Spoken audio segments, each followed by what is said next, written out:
কারণ এই সিস্টেম বলে কম, মাল দেয় বেশি, হ্যাঁ কিনা? আর যেখানে মাল দেয় বেশি সেখানে নিঃশব্দে কাজ করা যায়।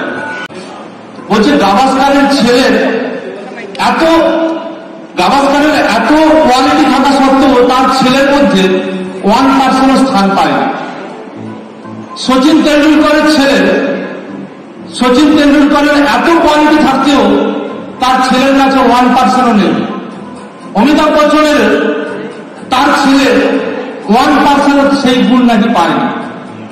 আমরা হয়তো বা আমি একটা সময় ভাবতাম, কারণ আমার বাড়ি সেই পাথর প্রতিমা রেল প্লট, যেখানে 2 ঘন্টা নদীতে যেতে হয়, সেখান থেকে যখন বারবার ভেবেছিলাম আমি অভাগা, ওখানে কারেন্ট নেই, ওখানে কিছু নেই।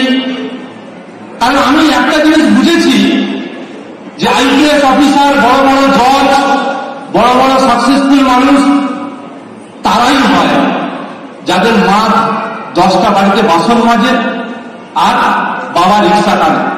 ওই কষ্ট তারা জ্বালায় পরিণত করে। আর যাদের থাকে তাদের হয় না, তারা অটোমেটিক পেয়ে যায়, হ্যাঁ কিনা? তো সেই দিক থেকে আমি আপনাদের একটা রিয়েল আমার জীবনের গল্প বলি। কারণ আমি খুব প্রতিজ্ঞা নিতে ভালোবাসি এবং বারবার বলি জীবনে যদি বড় হতে হয় আপনাকে কিন্তু প্রতিজ্ঞা নিতে হয়, এবং যে প্রতিজ্ঞা কেউ নিতে পারে। আমি একটা সময় একটা সিস্টেমে ছিলাম এবং সেখানে 8 দিনে আমাকে 3 লাখ টাকার ব্যবসা করতে হতো, এবং সেখানে আমি প্রথম। আমি ডিএড কমপ্লিট করেছি, আমার চাকরি ভালো লাগতো, আমার এই সেলস বলুন, এই মানুষকে বোঝানো বলুন, এইসব ধৈর্য বলুন বা এইসব মানসিকতাও নেই। লোক মুখের উপর না বলবে ঘরে গিয়ে কাঁদবো, তো এইরকম মানসিকতা আমার নেই। কিন্তু আমার মাথায় আছে 3 লাখ টাকার ব্যবসা করতে হবে কদিনে? 8 দিনে। এবং সেটাও আবার আমাকে একজন বলছে যে এটা কিন্তু কেউ পারেনি, তুমি কিন্তু শিরোনামে চলে যাবে। ব্যাস, এই কথাটা মাথায় যখন সেট হলো, আমি রাত্রেবেলা ভাবলাম যে এটাই সম্ভব হবে তখনই যখন আমি প্রতিজ্ঞা নেব। প্রতিজ্ঞা কি নিলাম? একে নিরামিষ খাই, সঙ্গে সঙ্গে প্রতিজ্ঞা নিলাম আলু সেদ্ধ ভাত ছাড়া খাবো না যদি না এই 3 লাখের ব্যবসা হয়। এবার আলু সেদ্ধ ভাত খেতে হবে এবং প্রতিদিন সারাদিন বাইরে যখন থাকবো সব জায়গায় হয়তো নিরামিষ খাবার পাবো না। সকালবেলা যতক্ষণ না 50,000 টাকার বিক্রি হবে ততক্ষণ আমি খাবো না। এবার প্রতিদিন কি বিশাল লাভ ফেরার করবে যে প্রতিদিন বিক্রি হয়ে যাবে, যতই আমি জেদ করি যাই করি। একদিন হচ্ছে না, কটা বেজে গেছে? 3টে। বিশ্বাস করবেন না, আমি গেছি একজনের বাড়ি, তার বাড়ি খাওয়া হচ্ছে। মানে মাঝে মধ্যে ভাবলে চোখে জল এসেছে এই জায়গায় এলে। ওই জায়গায় আমি বলছি, দাদা আপনার তো এটা লাগবে, আপনাকে আজকাল 50,000 টাকা নিতেই হবে। এবং অন্তর থেকে আমি যখনই তাকে টার্গেটের কথা বললাম, তার লাগতো হয়তো 5 কেস, সে নিয়ে নিলে আমার কাছ থেকে 10 কেস, অন্তর থেকে বলছি। সেই জন্য আমার সেই লকডাউনের যেহেতু আমার স্ট্রাগল ছিল, সেই লকডাউনের একটা গল্প আপনাদের আজকে বলে আমি শেষ করব। একটা সময় একটা গ্রামে প্রায় 3 মাস জল হয়নি, বৃষ্টি। সেই 3 মাস বৃষ্টি হয়নি বলে কৃষকরা কাজ করতে পারেনি, চাষ করতে পারেনি। তো কৃষকরা বলছে বৃষ্টি হয়নি, চাষ না করলে খাবো কি? এবার বৃষ্টির দেবতাকে ইন্দ্র। এবার বৃষ্টির দেবতাকে সবাই যখন স্মরণ করলো, বলে বৃষ্টি কিভাবে হবে? তখন ইন্দ্র বলছে, যবে শিব ঠাকুর, ওই যে কি আছে শিব ঠাকুর, ডমরু, হ্যাঁ, বলে শিব ঠাকুর বা ভোলেনাথ যখন ওই ডমরু যখন বাজাবে তবে বৃষ্টি হবে। এবার সবাই বলছে কবে তার সব উঠবে, ডুবলি বাজাবে আর তবে বৃষ্টি হবে, তবে চাষ করবো। ও ঠিক আছে।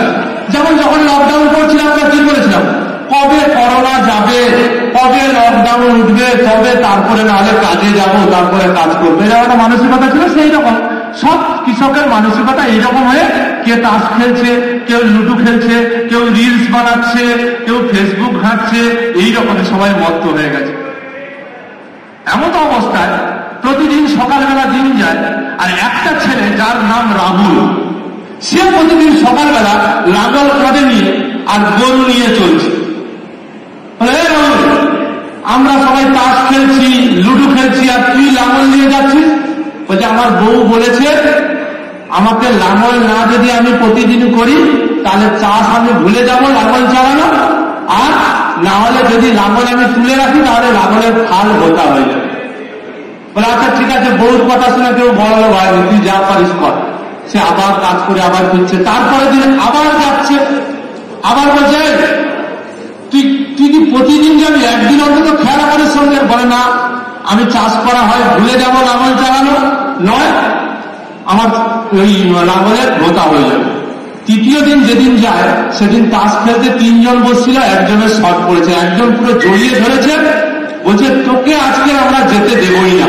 আর সে বলছে না, আমার বউ বলেছে আমাকে কাজ করতে যেতেই হবে, নাহলে লাঙল চালানো আমি ভুলে যাব, নাহলে লাঙলের ফাল আমার ভোতা হয়ে যাবে।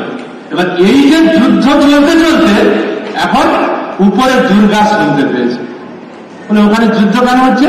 বলছে আমি যতক্ষণ না হচ্ছে আমি যদি না চাষ করি তাহলে চাষ ভুলে যাব, আর না হলে আমার চাষ বসে রাখলে লাঙল ভোতা হয়ে যাবে।